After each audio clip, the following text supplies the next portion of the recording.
Seek above all for a game worth playing. Oh baby, it's witchcraft contagious. I felt it for ages. We're out of these cages in this house of mages. It's witchcraft, it's dangerous. Beware of these pages. There's spells of all flavors in this house of mages. In this house of mages. In this house of mages.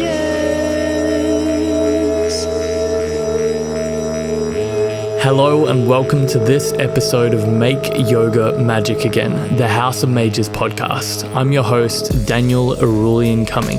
I am a mischievous mage, a lover of wisdom, and a seeker of mysteries, amongst a myriad of many other weird and wonderful weavings. The House of Mages is a school of yoga, tantra, and the magical arts. We run yoga teacher training and have a membership platform that gives you access to an extensive curriculum in developing your magical abilities with some of the best teachers in the world on various esoteric arts. In this episode, I chat with Chloe Fraser, aka Fae Folk Jewellery. Fae Folk Jewellery is handmade using mainly recycled sterling silver, 9-carat gold, and Australian opals cut locally or by Chloe herself. Chloe draws inspiration from all things magical and enchanting along with the essences of the stones themselves, letting the design happen naturally.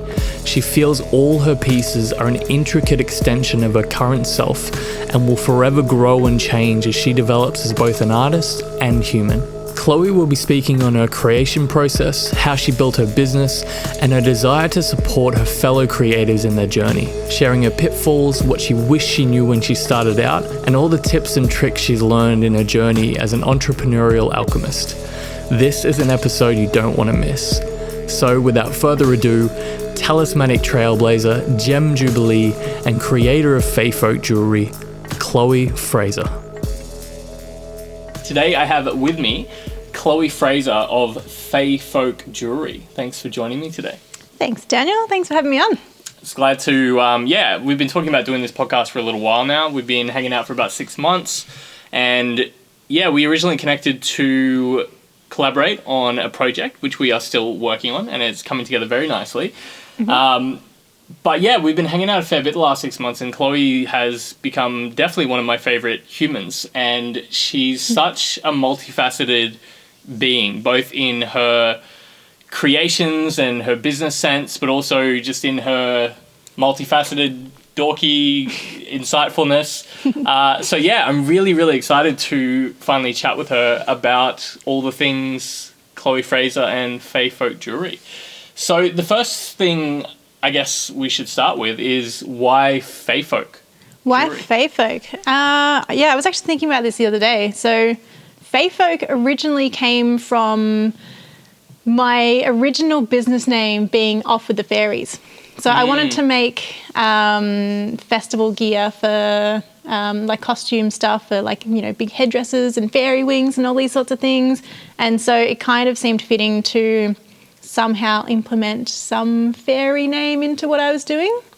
And Off with the Fairies, because I was, doing a lot of costumes for festivals, it kind of had a little bit of an unprofessional feel to it. So I sat on that for about a year. And then the more I got into making jewellery, the more I wanted to sort of bring that professionalism in and make jewellery for the fairy people. So that's where Fae Folk originally came from. Yeah, cool. I really like that.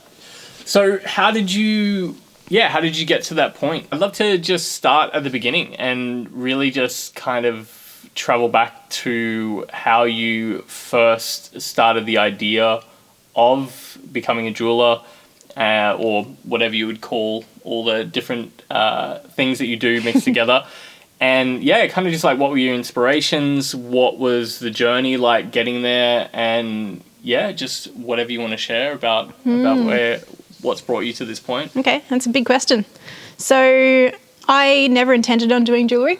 When I was in high school, I wanted to be a hairdresser. And so I went to a tech school which is where you have normal like VCE subjects, and then you also do trade subjects as well.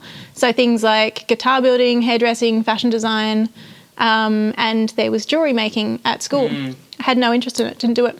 And it wasn't until years later where, as I said, I was making costumes for festivals, and I wanted to implement little bits of sort of metalwork into my work. And I did a basic jewellery course. All I wanted to do was just make tiny little matching trinkets. And it was about 3 weeks into doing that basic jewellery course that the penny dropped for me. And I was like, this is what I want to do. This is what I want to do for the rest of my life. How do I do this?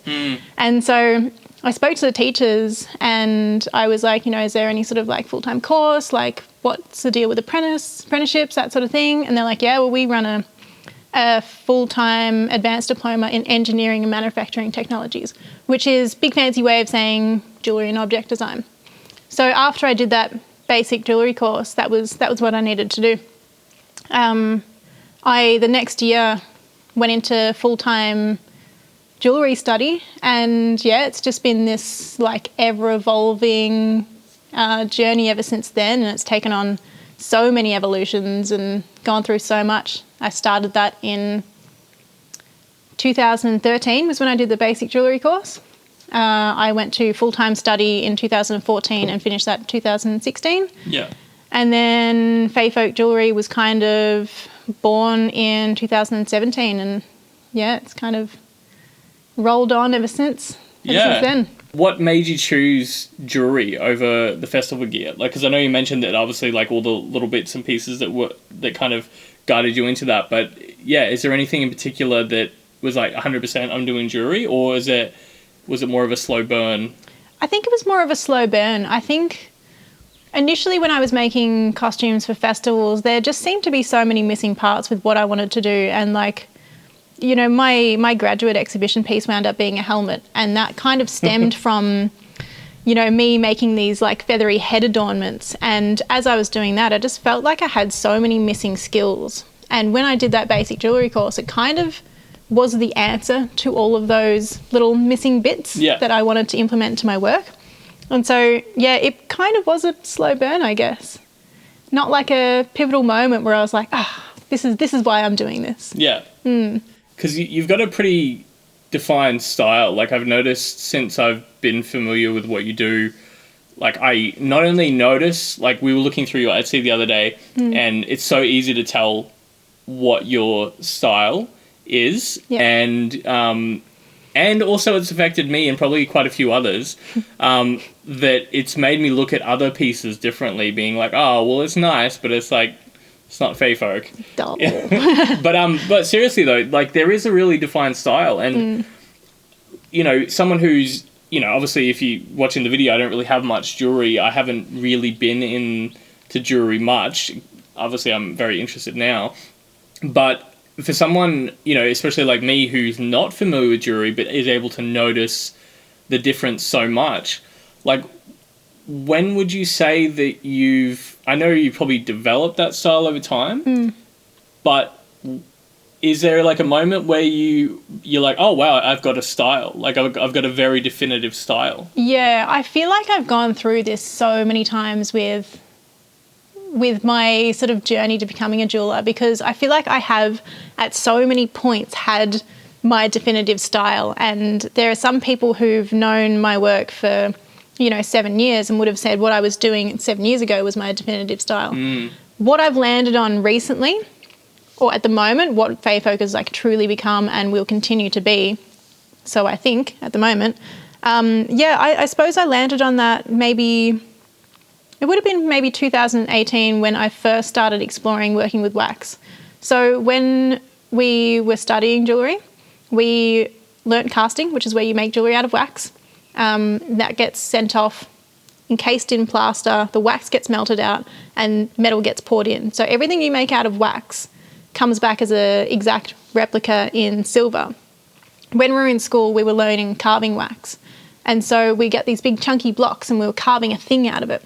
The moment that I started to delve out of that and get into like soft wax and, you know, going through all these like gooey, flowy, organic-y, messy designs, that was when I was like, this is where I want to be. This is what I want to be working with. And yeah, it's just kind of been refining that for the last maybe 5 years or so. Yeah, okay. Are there any, because I know you like into gaming and fantasy and all that sort of stuff. Like, is there any like movies or games or books that you feel have inspired your style? Yeah, it's a tricky question. I mean, I think so many things overall have inspired me. It's probably a bit low to say, but I would probably say that my ridiculous amount of time that I spent playing World of Warcraft has definitely influenced my style. Yeah. You know, I was always like a night elf or blah, blah, blah. And like, I liked all these sort of, you know, swooshy, swirly sort of Art Nouveau styles that you find in like the elven fantasy realms. And I took a lot of inspiration from that. Yeah, cool. Do you find, because the jewelry world is like an industry is like a very whole new world to me. I'd love to know more about like how, because from what you've told me as well, like you are a bit of an enigma in the industry in quite a few different ways. Yeah. And so I'd love to start with, do you find that other jewelers, like in your industry and stuff like that, have similar influences? Especially, one quick question: have you met another jeweler that loves WoW as well? I don't know. I don't think so. I think there's been, it's hard to say because there's so many people that I know that have sort of dabbled in jewellery but have not like stuck to it. Yeah. So, yeah, I don't think so. But I'm sure there's maybe like one or two in the back of the brain somewhere. Yeah, it might not have like got comfortable enough to have that conversation. Yeah, that's it. Yeah, so yeah, I haven't met too many like nerd jewellers. But they're out there. Yeah. They're surely out there. What is something that you, from the inside, rather than viewing from the outside, is a big difference that you noticed of your own desires for creating things? Like, what was missing in the industry that you were wanting to fill? Like, what were you desiring to see more of in the industry? And also on the opposite, like, what inspired you from other jewelers as well? Yeah, okay. This might be like a little bit sort of off, tiny bit off from your question, but it will sort of arc back, I guess. I feel like when it comes to my inspiration and my drive, I do feel like a lot of the time I get a lot of inspiration from filling gaps that other people haven't filled and finding opportunities where other people haven't found those opportunities. So there's been a lot of like artistic inspiration, but I suppose the most pivotal inspirational moment for me was when I went to this guy Hans's house. So he was a opal jewellery manufacturer. He had 12 people working under him. He was exporting opal jewellery around the world, high-end opal jewellery, the sort of stuff that you would have seen like in the 70s and 80s, if anyone's familiar with opal jewellery from back then. So very, very, very different to what you see, coming up now. So I went to his to buy some jewellery tools, and he had wheelie bins of opal offcuts from Lightning Ridge. And I'd never really was interested in opal and didn't really care much for it, and actually didn't want to work with stones at all at that point. I was just there to buy jewellery tools from him to further my hand fabricating skills rather than wax working skills. I was scrabbling through his wheelie bins of opal offcuts, and I remember pulling out this big chunk of purple crystal opal, and I was like, wow, I didn't know that opal came in this colour. And he was like, yeah, that's the rubbish, we don't use that, that's like the low grade crap. And I was like, whoa, hang on, you guys don't use this, you've got wheelie bins full of this. I'm like, this is like some of the most beautiful stuff I've ever seen. And everyone's seeking like red on black, super expensive, super rare. Like I couldn't give a rat's about that. The purple rubbish to me was like this like golden nugget, and it really set me on this path where I was like, people need to see this. People need to like understand that this is out there and this is the low grade, and I can bring this into the jewellery world and, make something from this rubbish. Yeah. Because I feel like so many people would have exactly the same opinion that it is this beautiful rubbish. And yeah.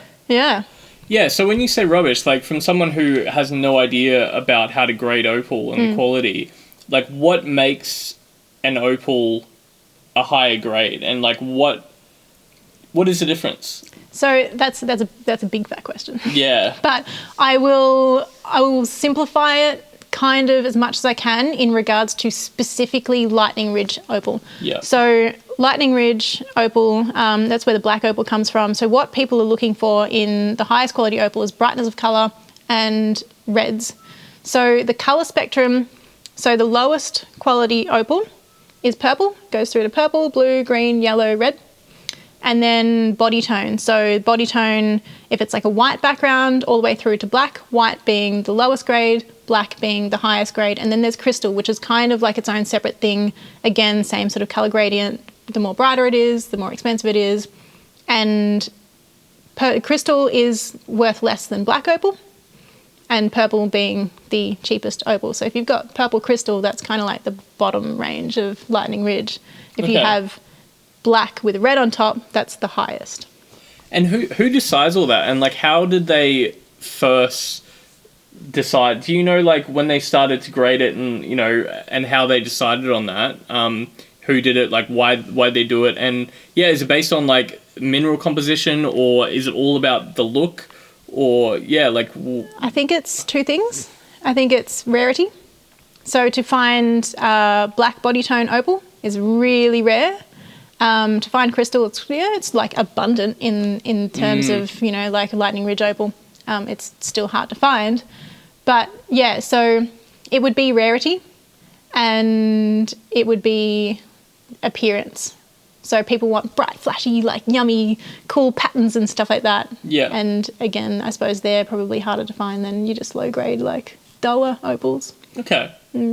So two more questions around opal style and quality. Well, maybe not so much quality, more style. Do you have your own personal favorite type of opal?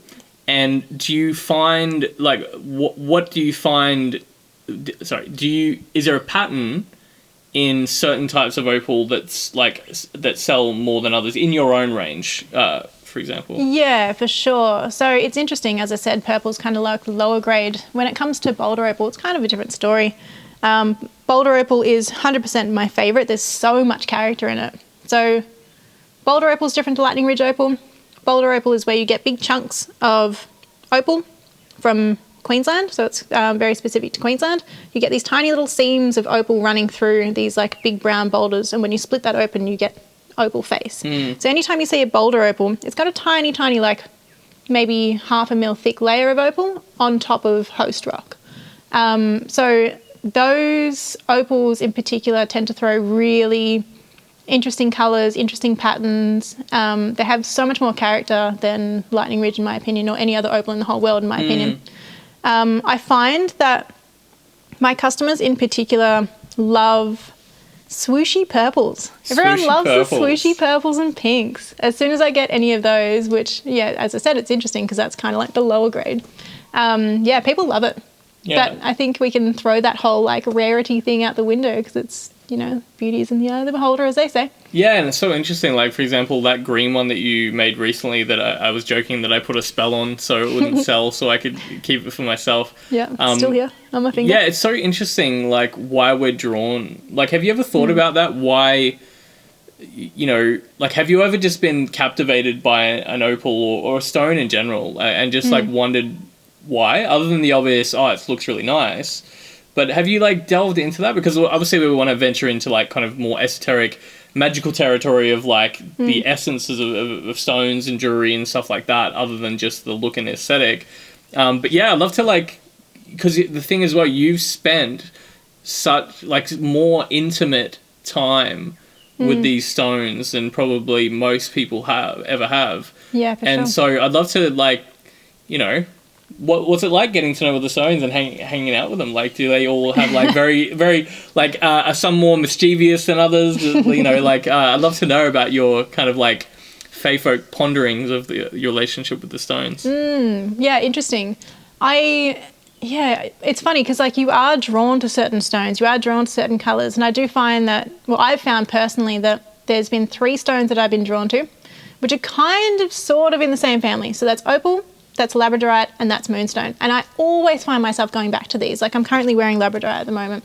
I find that as soon as I have a lab pendant, I constantly put it on. I constantly find myself just like in comfy land putting this on. And, I don't know what to make of that other than like I think I absolutely adore this stone. But I suppose when I first started getting into gemstones, I was really taken by moonstone and lab because they have these really kind of like beautiful ethereal glows about them. They might look like a boring rock, and then you hit them in the sunshine, they get this like crazy blue flash or like rainbow flash. And I was really kind of taken by that. And I remember telling you this story that for my 21st, my nana and grandpa wanted to buy me a gold watch. And I was kind of like, oh, look, that's nice. Like, I appreciate that. But to be honest, I kind of want just a sterling silver ring with a moonstone in it. Yeah. And they're like, really? Like, you just want like a little moonstone ring? And yeah, they bought me my beautiful moonstone ring, and I cherish it so much compared to, the gold watch, which is an amazing gesture. But yeah, it kind of just, I don't know, it's like, I'm so drawn to it. And it was kind of like this little reminder of home when I went traveling. And yeah, it was kind of just felt like a little sort of comfort stone. And that's kind of what I feel like when I work with these 3 stones. Every other stone, I feel like I don't have that much attachment to them. Yeah. So yeah, I don't know like where and why and what to make of that, but that is what it is. Yeah, cool. Well, that's a good segue into, talking about the kind of like subjective and objective essences of stones, because I feel like you're a really good balance. Obviously, like you're off with the fairies, and you're very connected with the kind of like Fae world and the esoteric and all that sort of stuff, and we've had some good conversations about that. But also you're very grounded, very logical, and scientific even in a lot of aspects of what you do and who you are.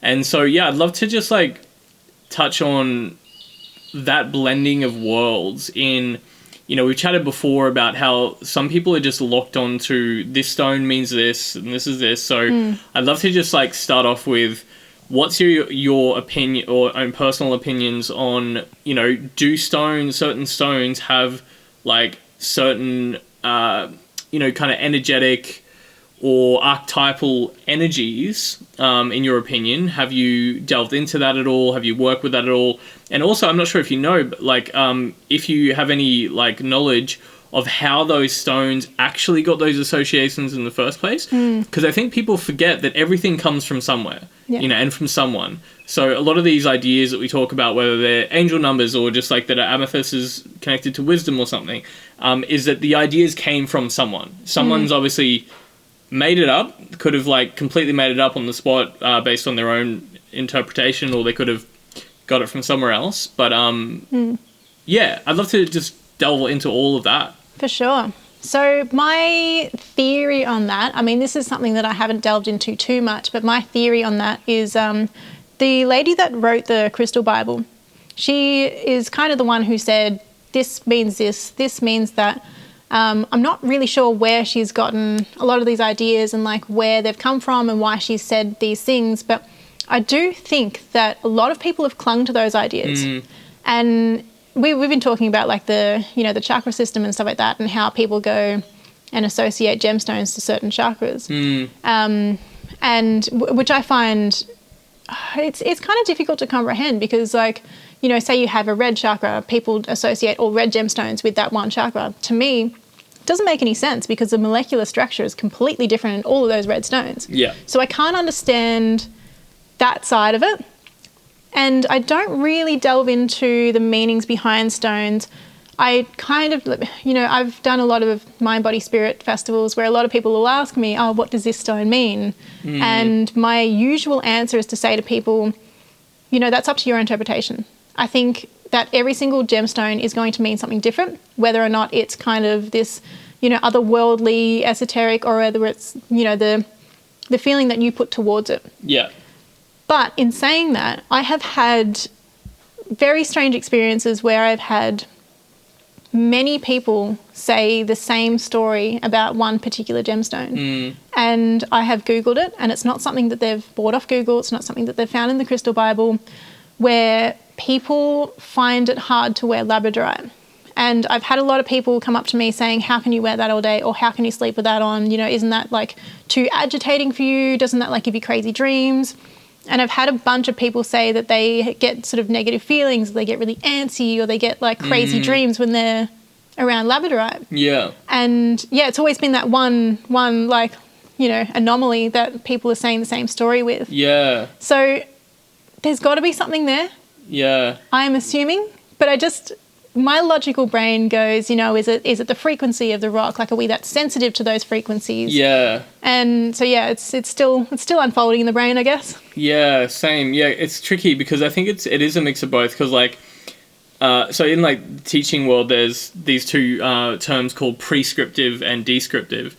And descriptive is when you don't really know about an experience before you experience it, and you just describe what you experience. So it's like, you know, like a blind test of like picking up a stone or something like that. You have no idea what it is, and you're basically describing what you're experiencing. So you haven't already attached, you know, a meaning to it. Yeah. Whereas prescriptive is saying to someone, yeah, this is like an amethyst, or this is a moonstone, you're going to experience this, this, and this. And so naturally you're going to experience that somewhat because you're like prescribed to experience it. Totally. And that's what happens a lot in like meditation practices and chakra systems. Like chakra system is a perfect example.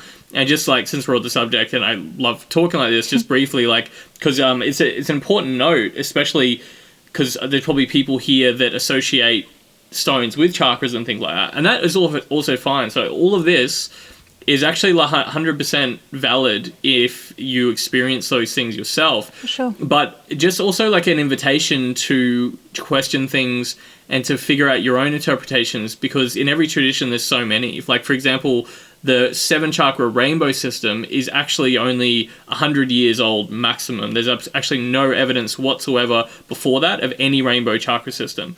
And in fact, the associations of like the red to the root chakra is only a modern thing in the last 100 years. Most of the time in all the ancient scriptures is like the root chakra is usually associated with gold. So it's a golden square. The water chakra, or the sacral chakra, which is usually orange, is actually a silver moon.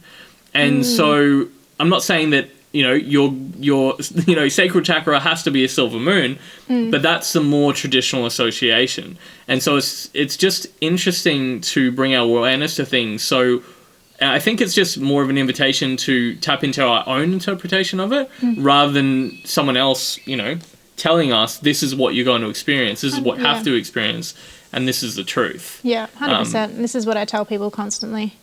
You know, people are always, like, as I said, people constantly want to say to me, you know, what does this mean? What's this going to do for me? And it's like, this is your interpretation. This is what you're going to get from it. It's like, you know, that's not up to me.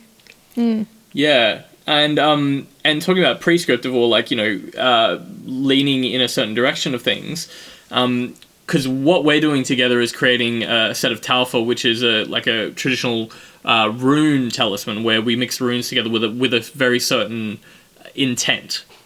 And I know that you said you don't do that as much, because obviously I love that you want to just... I feel like I envision it as like you're providing the vehicle or the catalyst for someone else to really decide what they want to do with it, like what kind of talisman that's going to create. And I think that's actually really beautiful, because you're basically creating the platform and the amulet for someone to develop their own relationship with it, which is really cool and unique. For sure. But I'm also interested in, do you, like, or have you done, or are you planning on, you know, obviously we're creating this together, Talfa, which are very specific uses and kind of energies. But yeah, what's your experience with that kind of stuff? Like, did you start off more in that direction? Have you been branching off in that direction? Like, just all about that kind of practice. It's definitely not been something that's been in my life at all leading up to this point. It's really interesting that we have collaborated on this when we have, because, you know, I was having a conversation with a friend of mine, like probably about a week before I met you, about how I wanted to get into doing things with more sort of like amulet, sigil-y type things, and like working with runes. But like as I've said to you before, that I don't know that world, and I don't feel like I can give it the respect that it needs. And so I just haven't.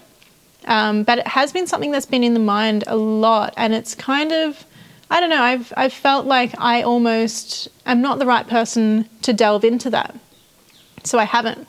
And then, you know, you've come along and we've created this sort of collaboration, and it's exactly what I wanted to delve into. But yeah, giving it the more knowledge and more respect than what I can. But personally, no, not at all. It's been at the back of the brain, but it's just not something that I've taken that step towards solely. It's really been interesting though, because so like just to basically like in a nutshell explain what a Talfa is, like runes are these 24 concepts of particular archetypal energies. And so we pick certain parts of these to kind of like alchemize them and mix them together. And so like, cool, I want one that is, helps me with eloquence and speech. And then I also want one that's going to like help me calm my nerves. And then I also want one that's going to connect me with like fellow people. So you mix those together and then you've got essentially an amulet that can help you with eloquence and speech while also keeping you calm and keep giving you a natural rapport with other people. Yeah, so perfect for someone who wants to do more of that, right? So that's like the essential energy. So it's like creating a sun that's like generating energy in a certain way. But then the next step is how to work that into a piece of art through something called Galdurstaffa, which is actually like Icelandic magical staves. So you've got the runes, but then you've got all the staves that kind of are like, I picture it as like roots of a tree or branches of a tree starting to grow in certain directions. And so that's got a lot more artistic freedom. So it's been really interesting in giving you the basic Talfa, so the central runes and how you've constructed it. But then you go and play with it yourself and you edit it. And it's so interesting, like, because that's why I think sometimes there's just an intuitive process in how to, and we're getting to, I know it sounds a bit woo-woo, like manipulating energy and stuff, but for example, certain staves in certain ways mean certain things traditionally in the practice. And then I've given Chloe, you know, a template for a couple, like one in particular we're working on at the moment. And then she's kind of shifted, changed it, manipulated the staves to suit what she thinks is best, both for practical purpose, but also like, and I'm like, wow, that makes so much sense. Like in how I view how staves are meant to be adjusted, in even how she's like added like little bits like the heart in Grace Gleaner to like kind of extend into that. And so I love to just say I know you think you may not be like as you know like equipped for this, but I think you underestimate. I think Chloe's a very humble person, which I love, but she's got a lot of power. And so I'd love to know that process with both working with the Talfa, but also now we're getting into the point where we're working with very direct, specific purposes for these amulets. And so not only are you creating them with that in mind, but then starting to manipulate in certain ways and even choose stones for them as well, because obviously you're going to choose a stone for the purpose. And I'm interested to hear how that process is going with you so far. Yeah, the stones is an interesting one because, like we've spoken about this before, I have synesthesia, which is where you associate colours with, numbers, letters, names, words, all these sorts of things. And I think that is where that plays into. So I don't necessarily think about what stone is going to be good for this particular Talfa. It's what colour I see or what stone that I just in my, my brain think is going to suit this piece. It's not like I'm sitting there going through the crystal Bible and going, oh, we need one that's going to be good for the heart, blah, blah, blah. It's like it just, to me, I know what stone is right for that piece purely because of me and my synesthesia. Yeah, that's really cool. Yeah. Could you, I know it's like a difficult thing to explain, but I'd love for you to like delve into that a little bit more and how that's affected your art and stuff like that over the years. Yeah, it's something that I haven't really thought about too much up until recently. My housemate brought it up. Actually, I brought it up to her, and it's been sort of swirling around in my brain a lot lately. And I'm trying to sort of think about why and how it would play any effect in my art, but I can't really sort of comprehend where and why, but I know it will have at some point. But yeah, pretty much the way that works for me is as I said, I associate colours with, words, letters, numbers, names, etc. That usually I suspect is a case of like when I meet Daniel's wearing black and red, and so in my brain Daniel's colour is black and red, but then, you know, a bit of blue came into that because one of our friends was talking about his floor and he had like these blue things on the floor, and so that's added into it. And a lot of it is, I think, stemming from the colour that I see either the person wearing, or, you know, it would have been maybe when I was younger, we might have had like, you know, coloured magnets or something that had like letters and numbers, and that's what's stuck in my brain. Yeah. As for things like the telfer, I could not tell you for the life of me where this colour's come from. And I suppose this is how it does play into my art, is that I have a very colourful brain. And so that's got to weave its way into my work somehow. I just couldn't tell you exactly how that would be and logically explain why. Yeah. Yeah, it's tricky. I have a tendency to want to rationalise everything, but I think some of the most beautiful pieces of art and magic can't really be fully rationalized, and I guess that's what makes it magic. Yeah, because it's like always just in between the gaps. Yeah, totally. It's like got this mischievous unknowability, which both frustrates me and I absolutely love. Yeah, that's it. So, well, that's magic, isn't it? So I would love to delve more into like the practicalities of like how you develop your business. I know like you're kind of stepping into, you're going to be a guest speaker on the next Heretic event here on the Sunshine Coast, and you're kind of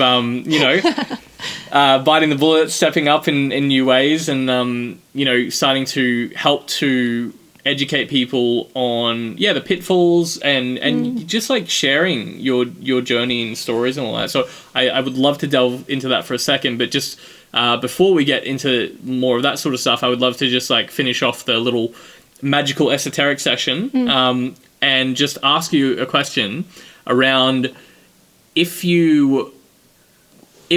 say a mage came to you and commissioned you to make them 3 artifacts that they just believed with all of their being that you would just create them the right thing. It could be any kind of artifact in really any style, but it would be three different pieces, and each would have a very specific power. Yeah, so you can make it more mugglish and just might help you save money, or you can make it as magical and ridiculous as you want, because I know you have a very magical imagination. So yeah, what would be the process of it? What would they look like? What would they be? What kind of powers would they give, and why? This is a very loaded question. Very loaded question. So, what comes to my mind straight away is when I was studying. I studied jewellery full-time just after I went for a trip to Europe for quite a while. And when I came back from that trip, I was so inspired by the Galileo Museum. And I had in my mind that I had this grand, ridiculous range that I wanted to make, which was where there was like this kind of whimsical, magical, gold-looking contraption that you wear around your neck, and it unfolds into scales. And like you could, unfold this necklace and like piece all the things together to make like the little, like Libra. Scales? Yeah. And a watch that was, again, something that you could unfold, and it had a magnet in it so you could find where, north and south were, and you could unfold the pieces to be able to make a sundial on your wrist as a watch. Yeah. And the ring, I can't even remember what it was, but it was something along the lines of that as well. I think it might have been like a little poison ring, but like a little contraption in it where you can open it up and whatever. So that's what comes to mind. Okay. Was that a little poison ring? Yeah, poison ring or poison necklaces where you have like a little chamber in it. It's like you can like open it up. It's got like a little compartment in it.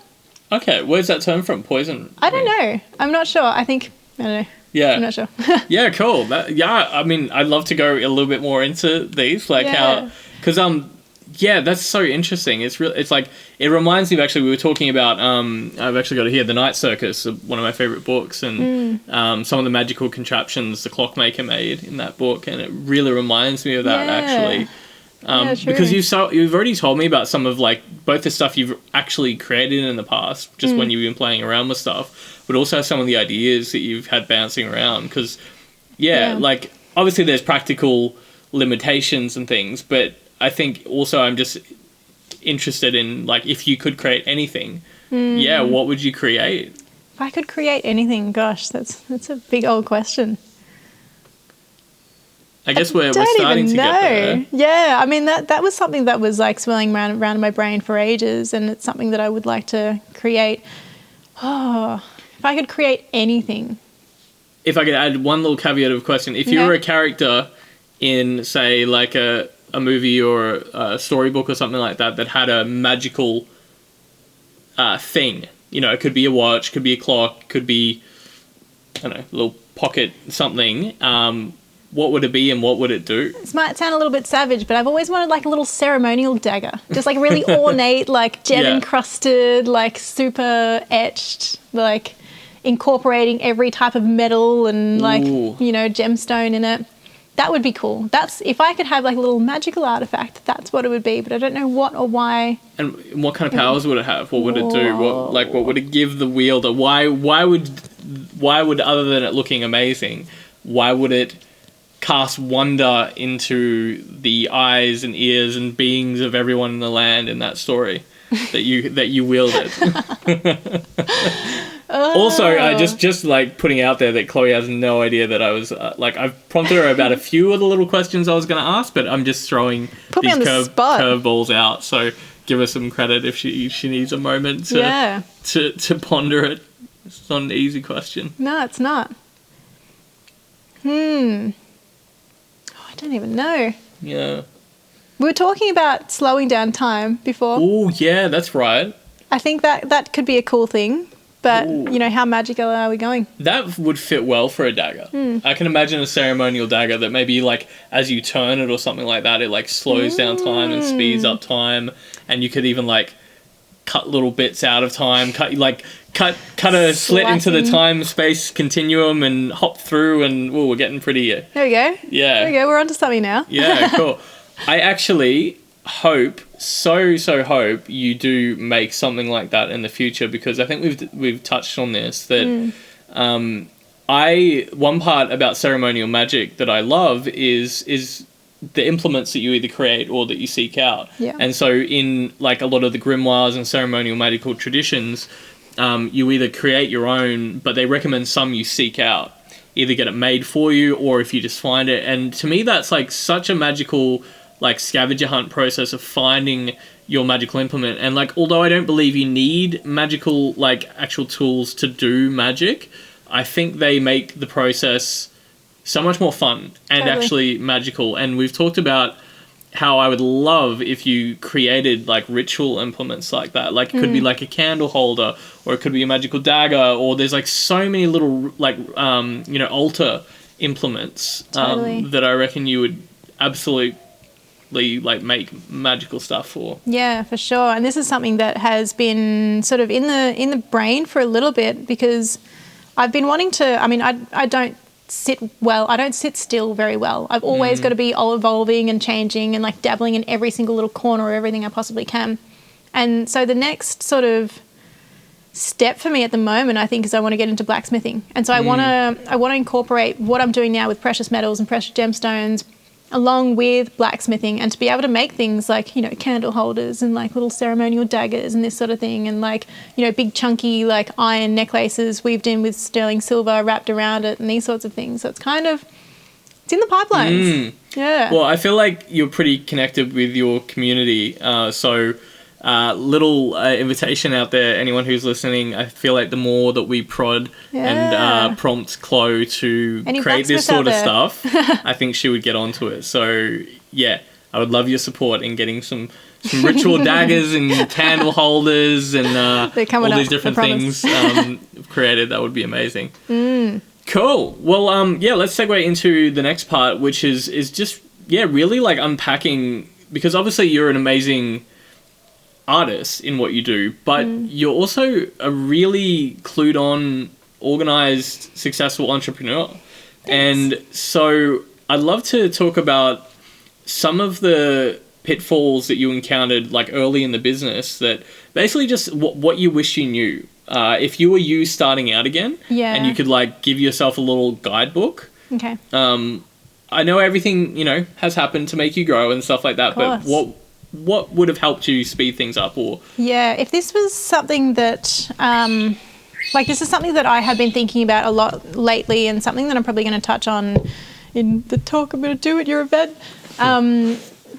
Pricing was a really tricky one, and it's always been a really tricky one. And I find so many people in, you know, the artistic industry and small business world don't know how to price themselves properly. Yeah. And it's something that I genuinely think that needs to be revised on the whole, and really needs to be talked about by so many more people, because I think finance is a really taboo subject for a lot of people to talk about. So nobody wants to talk about, you know, what they earn, what they, you know, like what they did for the week, what they're charging, why they're charging. It's a really kind of like hush-hush situation for a lot of people.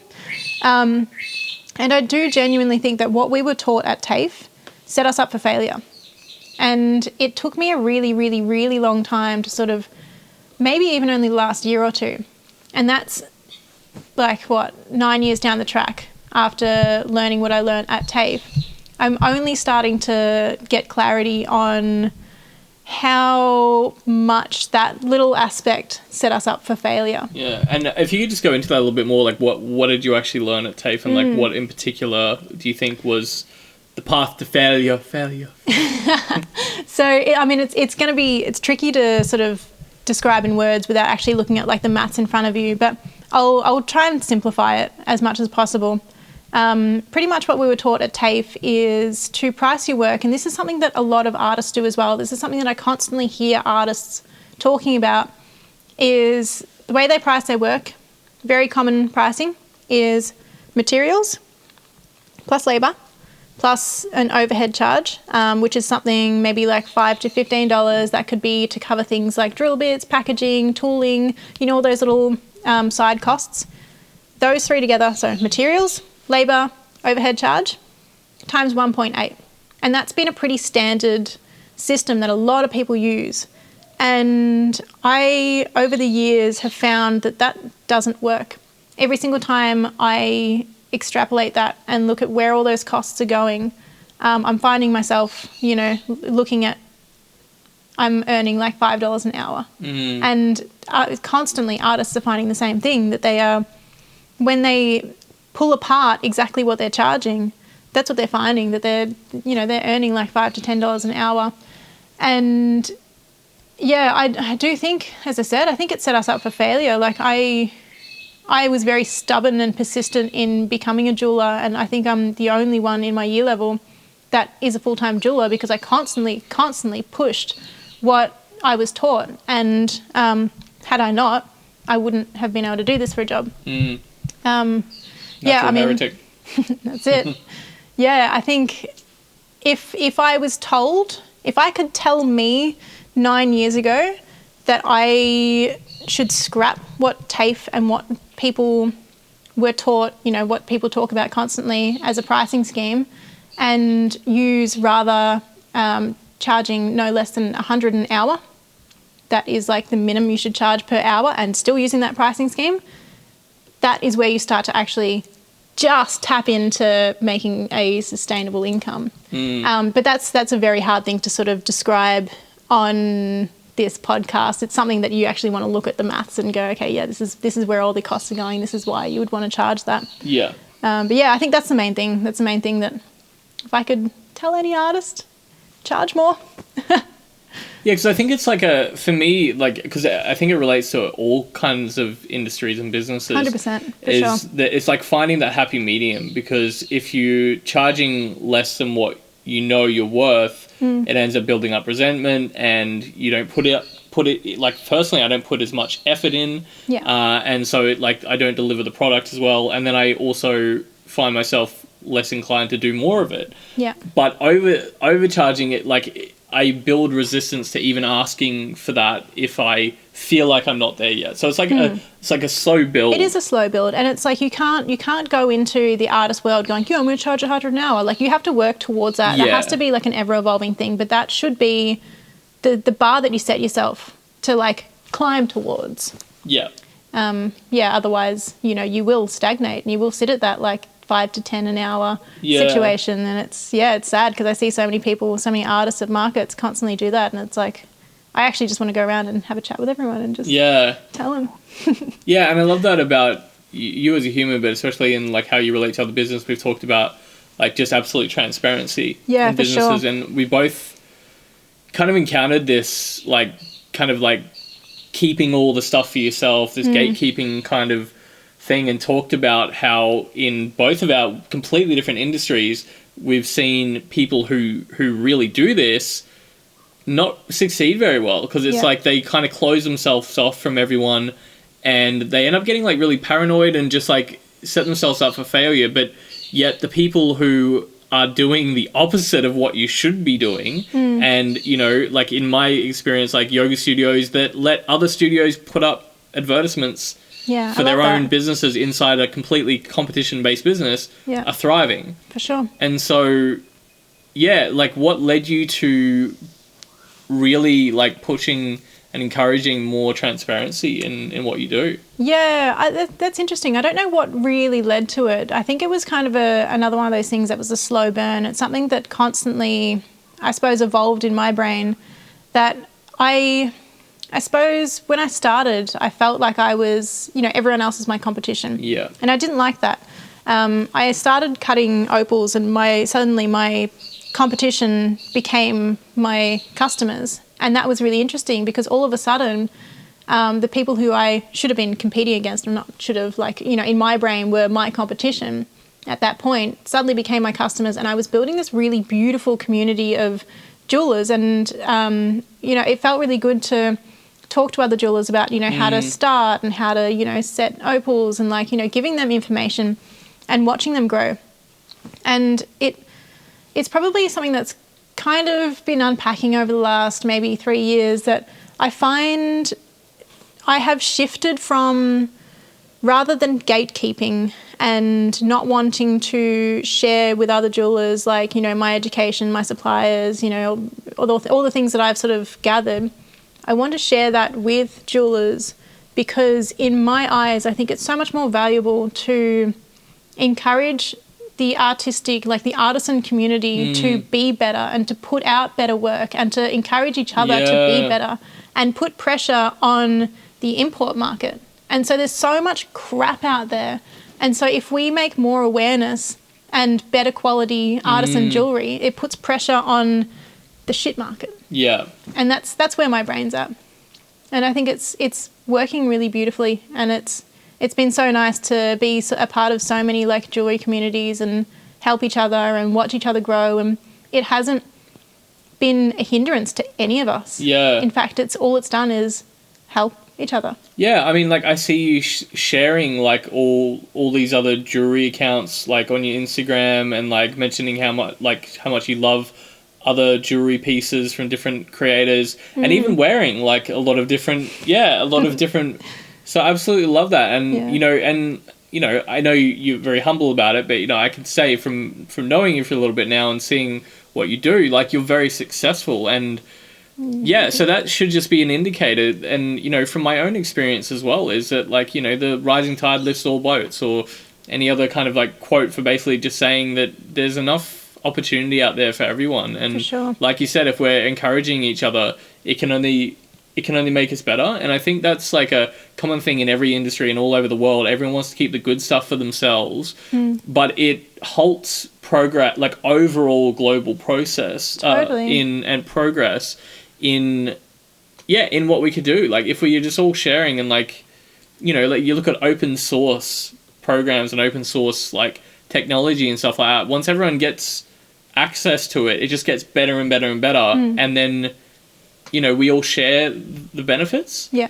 Yeah, I really love that approach that you've got as well. And is there any like other tips? Because I mean, there's so much to go into. I'm just trying to think of like specific questions, because obviously you're going to you're going to be speaking soon. You're looking at running some workshops even as well, helping both like the practical aspects of jewelers. I know you're working out the technicalities of that, because it's like obviously a lot to teach. And the practicalities of that, but just some like little golden gems, nuggets that you can drop for, you know, anyone listening at the moment, to, if they're, for someone who is like just starting out in the jewellery business, and what tips would you give? Honestly, the only overall thing that I can think of in my brain that's going to be like an overall applicable to anyone listening, my biggest tip, trick, advice is stubborn persistence.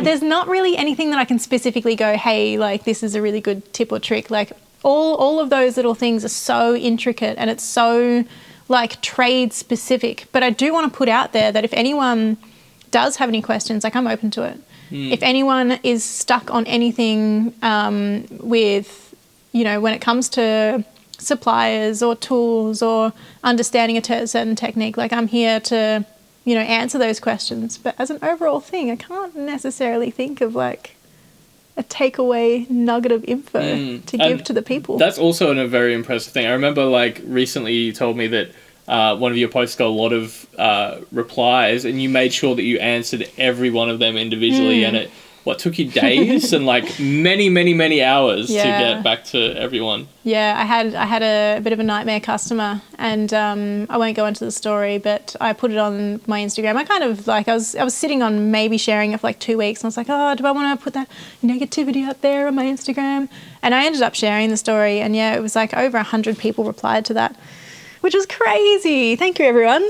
I spent from 5 in the afternoon till 10 at night, and then again at 7 in the morning till 11 o'clock the next day, replying to every single person, saying how much, like individual replies to everyone. I appreciate that they've taken the time. I'll take the time back for. Yeah, cool. What about even just like, because, we have focused on chatting, like, kind of directing some of the questions towards other entrepreneurs and other jewelers as well.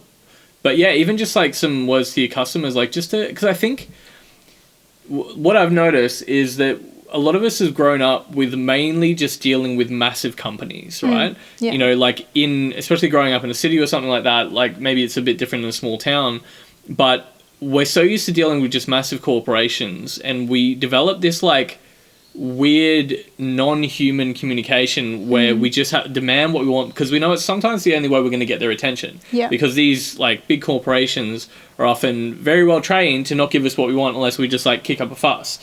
But then when people have that same approach to like small businesses or even individuals, it can come off like I think you've obviously experienced it as well, but I think a lot of us who run our own small business have experienced some real nastiness in that, just like not even talking to us as a human. And I don't blame it because of the reasons. I think it's just something that's become an unconscious pattern in how we communicate with businesses. But yeah, if you could just like, just give some insight for just, your clients and customers who will work with you in the future, or who currently get stuff for, just an insight into what it's like and how they can best communicate with you in a preferred way. Yeah, this is something that I've been really challenged with recently, and it is actually a reason why I can open and honestly say that it's one of the biggest reasons why so many jewelers, including myself, don't do customs anymore.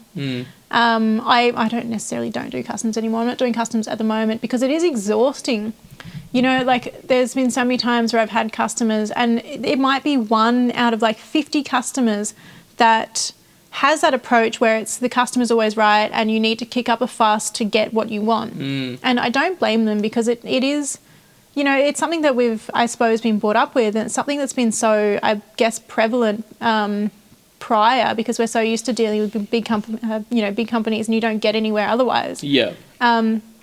But yeah, when it comes to, that one soul human that is, creating art for you, the thing is, when it comes to customs, like it takes about 3 times longer than just making a piece of jewellery. So there's, the whole process of like finding the perfect stone, the back and forth messaging, making sure the design's right.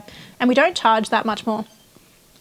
I don't charge that much more. I can't say for anyone else, but yeah, it is a really tricky process. And as soon as you have any sort of resistance and people start to sort of speak to you like you are just this like, faceless person that's just providing them with a shiny thing, then it does create resistance on the creative path. And I suppose a big thing for me was as soon as I was asked to make things that don't sit well with me or haven't been approached with, I suppose, respect, I don't want to provide that service to the people. Yeah.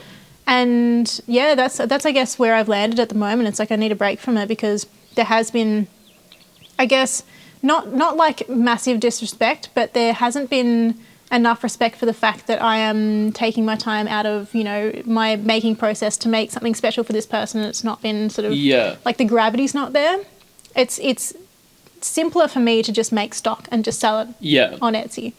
And if it's not being received the way that I want to receive it, I want them to receive it, then I will just pull back from it and just not do those jobs. I know that sounds a bit harsh, but it is a reality, and it's the reality for a lot of jewelers. It's a reality for a lot of artists. Yeah, well, you know, like, it doesn't make sense in a practical sense sometimes because, like, if you're just in flow and you're creating what you, like, are used to creating what you like, you don't have to overthink it. You're in flow. Like, once you've created it, it's done. And then you can, you know, move on to creating other things. Whereas, like, this is, like, it probably, like, feels a little bit, like, clunky and that you can only get so far, but you have to check in. And then if you get it wrong or they're not happy with it, you have to go backwards. And so it takes a lot more. And not only, like, the extra work on the piece, but then the extra back and forth and the difficulties of communication. You know, I obviously haven't done that, but I used to, like, make some, like, music pieces and stuff for people for, like, custom things. And it's so difficult to, I mean, just to get communication across in general for humans of what we mean, but then add, like, an intangible artistic creation in our mind. And it's, you know, so much gets lost in translation. Yeah, totally. And I think it's when you're making something that is not, it doesn't sit well with you, or you're really kind of like pushing it to make this happen. It's not what you want to make. It creates so much like resistance. And I find it's something that artists constantly talk about, and I constantly talk about it with the people that are around me, that as soon as you have a custom piece that doesn't fit with what you want to be doing, you sit on it, you put it on a shelf, and it creates so much like lack of motivation. You will like do anything around doing that piece, and it slows everything else down. Like, it slows all of your process down because you have to do this commission, but you don't want to do it. So you're off, like, you know, cleaning, vacuuming the house or whatever, which you're not in the shed doing what you should be doing. And it doesn't just slow down on that piece. It slows everything down, like your motivation to actually work. And it's something that I've just constantly found with so many artists. That's why a lot of people draw back from it. Yeah. I guess, like, it does. I think we've talked about this before, in that it can give you, like, a insight into a new kind of style that you wouldn't have chosen before, because you can get inspiration from it. But like, obviously the trade-off is how well the person who's asking you for that custom is versed in communicating that effectively. You know, how happy they are with, like, flexibility. You know, and even just, like, I feel like without flexibility, it's just not going to work, because you're like, you know, that even though you're delivering an order to someone, as far as, like, an artistic piece, that artist still got to, like, channel their own interpretation of that in their own way. And that's why you ask them. And this is what I say to a lot of my customers at the moment is, if they want a piece from me, like, as I said, I don't do customs, I sort of do kind of maybe.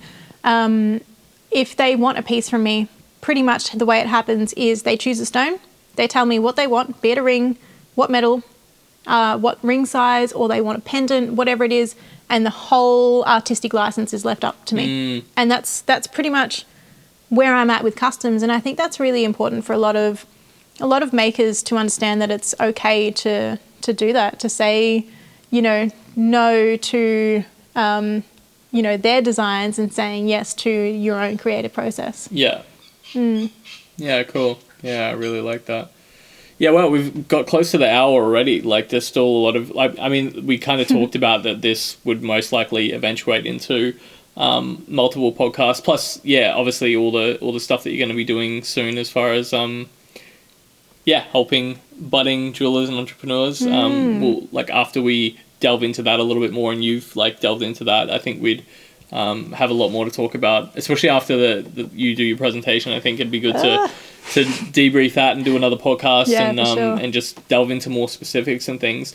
But yeah, I'd just quickly like to finish off with just a couple of things. Like one is just, I'd love to know how you fill up your own cup. Like when things are getting overwhelming, when you're, lacking inspiration, like where do you go? What do you do? I know like, gaming is one of the few, getting out to nature and things like that. And I would also love to, talk about, filling up your cup in just general, human ways. Yeah. But also I know that sometimes you fill up your cup by creating like completely different things. Like you're creating some Koroks at the moment. I'd love to just talk about all those different things. Yeah. So I think the biggest way that I, fill up my cup is by, if I'm feeling stagnant or if I'm feeling like there's, I need to sort of get out of my own brain or like shift, what I'm doing at the moment.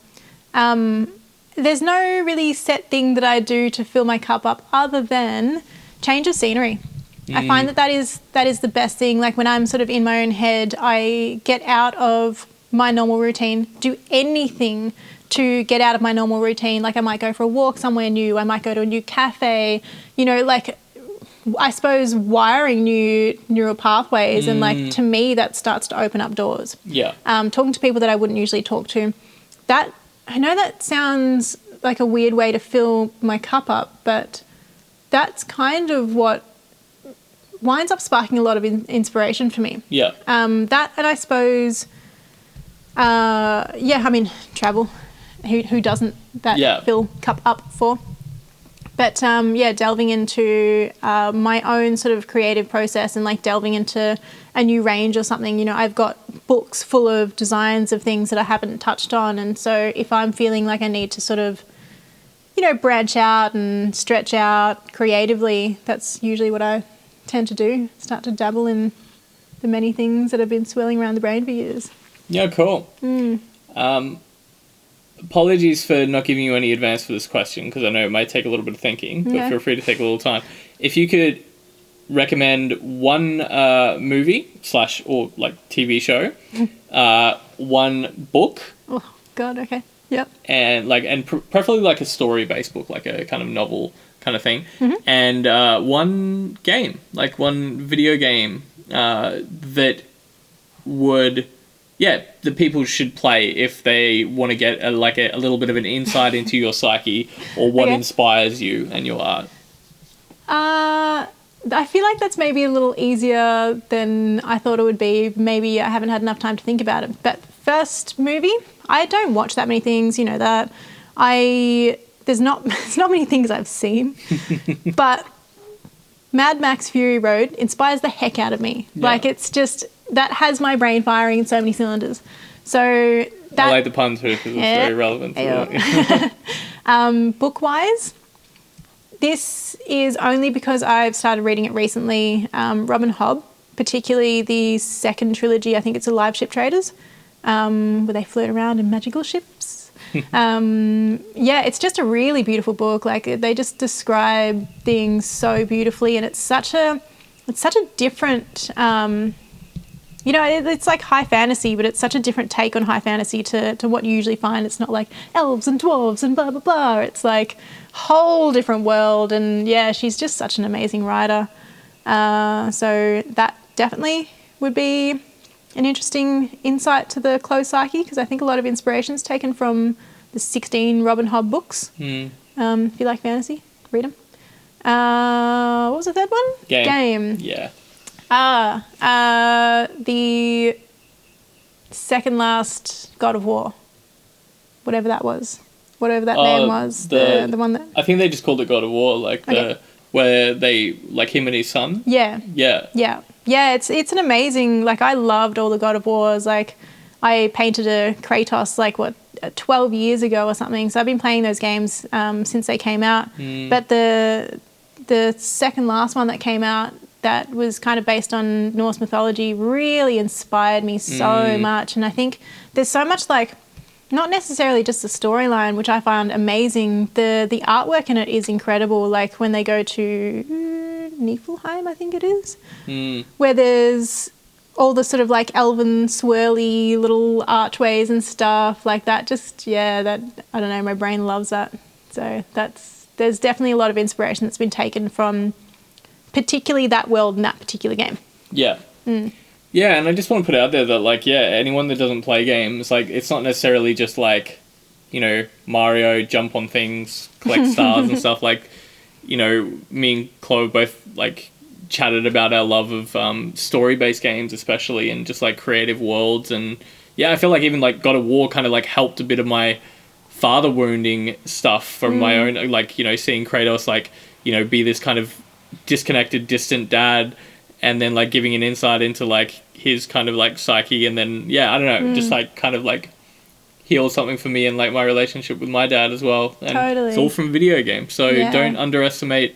Yeah, if that's just like a little prompt, it's like inspiration can literally come from the strangest places. Yeah, well, I think video games, like, they are an amazing combination of all the arts, pretty much. So it's like, yeah, you know, I think they really are underrated. They have a stigma attached to them where, you know, you're just going to get a neck beard and sit in your basement and eat Cheetos the rest of your life. But, you know, you could also become an artist. There you go. That's a perfect place to end. The two paths that are open to you. Choose your own adventure. Yeah, cool. Did you want to just leave the listeners with any other little Chloe fairy words of wisdom?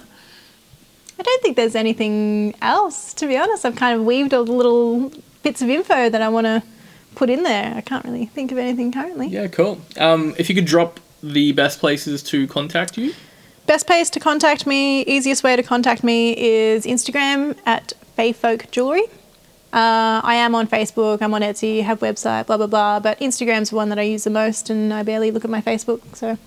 Cool. Yeah. Go to Insta. I will put all of Chloe's details in the show notes below, so you can just click that, or feel free to look her up, or you might already be part of her community. And if so, thank you for being a part of this podcast. And yeah, thank you, Chloe, so much. I know this was like a big thing. Like, obviously, like, you're very, I think like that happens a lot with creatives. Like, and I get that like that sometimes. I definitely have my hermit, creator, mad scientist times. But also I'm in, like, obviously I teach, so I've developed a lot of skills in that area. So yeah, props to you, and yeah, thank you for saying yes to this podcast, and thanks for having yeah, me looking on. forward to the next one when we do, and yeah, and all the things that you do from here.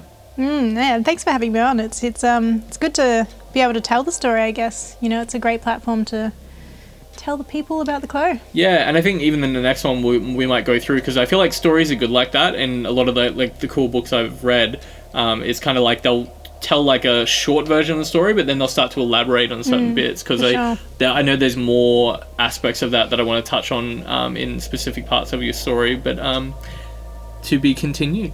Thank you for being a part of and listening to this episode. If you enjoyed this podcast, I'd love to ask you one thing. Tap that subscribe button. It helps us to be able to do more podcasts and bring more magic to you all. A massive thank you to Chloe Fraser of Fae Folk Jewellery for being my guest for this episode. I put everything you need to get in touch with Chloe in the show notes below. There's also a link in the show notes to get in touch with myself and find out more about what we do here at the House of Mages. Thank you again for listening. I'll speak to you soon, and until then, make yoga magic again.